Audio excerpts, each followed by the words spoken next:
नमस्कार किसान साथियों। तो देखिए, मिट्टी में कई प्रकार के पोषक तत्व होते हैं जो फसलों की अच्छी पैदावार के लिए बहुत उपयोगी होते हैं। लेकिन कई कारणों से जो है साल दर साल हमारी मिट्टी में पोषक तत्वों की कमी होती जा रही है।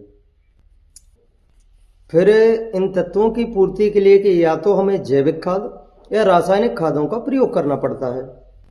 अब सवाल यह आता है कि इन तत्वों का प्रयोग हमें किस मात्रा के आधार पर और किस हद तक किया जाना चाहिए ताकि फसल की अच्छी पैदावार के साथ साथ मिट्टी की उर्वरा शक्ति भी बनी रहे।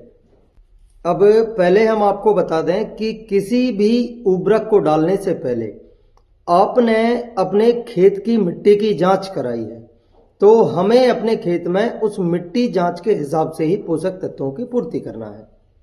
मिट्टी जांच से हमें पता चल जाता है कि हमारी जो जमीन में किन किन पोषक तत्वों की कमी है। इससे किसान भाइयों को खाद का प्रयोग करने में भी आसानी होगी और मिट्टी के स्वास्थ्य में भी सुधार होगा। किसी भी फसल को बोने से पहले हमें जिन मुख्य बातों की ध्यान रखने की आवश्यकता होती है वह है बीज, खाद और उर्वरकों का उचित प्रयोग।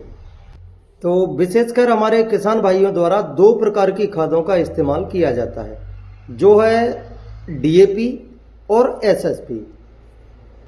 तो किसान भाइयों, आज की वीडियो में हम जानते हैं डीएपी और एसएसपी खाद की पूरी जानकारी के बारे में। इससे पहले यदि आप हमारे यूट्यूब चैनल पर पहली बार आए हैं तो हमारे चैनल को सब्सक्राइब करें, जिससे हम आपको समय समय पर खेती किसानी से संबंधित सभी महत्वपूर्ण जानकारी उपलब्ध करा सकें। तो किसान साथियों, डीएपी जो खाद की बाजार में कई बार किल्लत रहती है, डीएपी खाद की पूर्ति नहीं हो पाती है।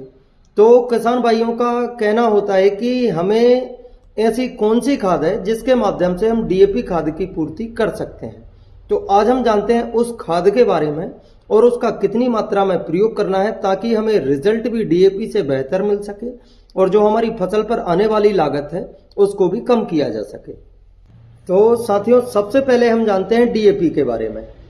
तो साथियों, डीएपी फसल की उपज बढ़ाने के लिए यह एक रसायन है जो पौधे की वृद्धि में सहायक होता है। डीएपी हमारी फसलों के लिए नाइट्रोजन और फास्फोरस की पूर्ति करता है। डीएपी का पूरा नाम डाई अमोनियम फास्फेट होता है, जिसमें नाइट्रोजन की मात्रा 18% और फास्फोरस की मात्रा 46% होती है।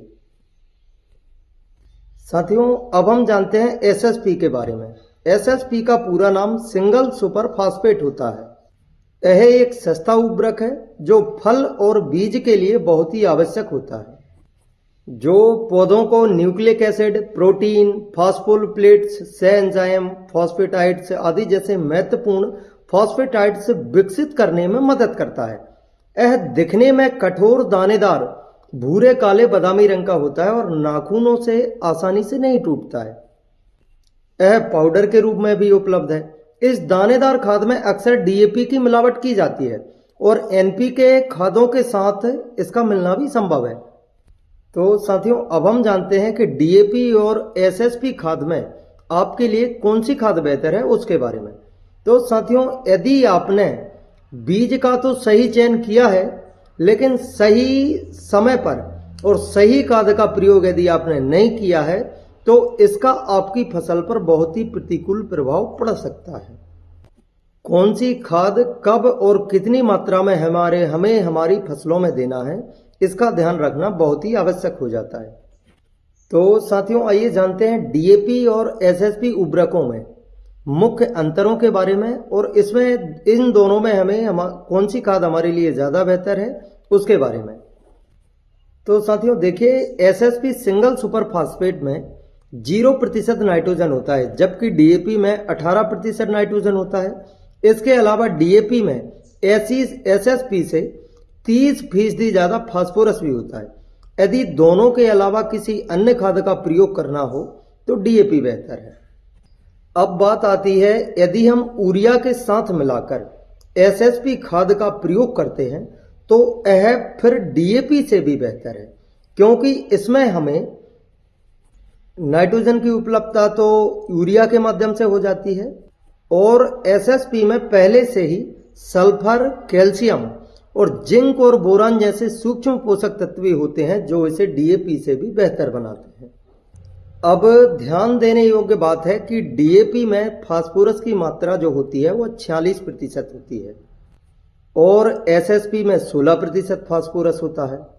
यानी एसएसपी में डीएपी की अपेक्षा 30% फास्फोरस कम होता है।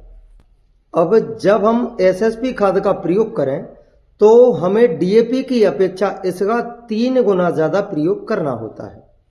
यदि हमारे द्वारा ऐसा किया जाता है तो यह खाद हमें डीएपी से भी अच्छे परिणाम देती है। तो साथियों, आज की वीडियो में इतना ही। जानकारी अच्छी लगे तो वीडियो को लाइक और अपने अन्य किसान साथियों के साथ शेयर करें और चैनल को सब्सक्राइब जरूर करें, जिससे हम आपको समय समय पर खेती किसानी से संबंधित सभी महत्वपूर्ण जानकारी उपलब्ध करा सकें। धन्यवाद। जय श्री राम।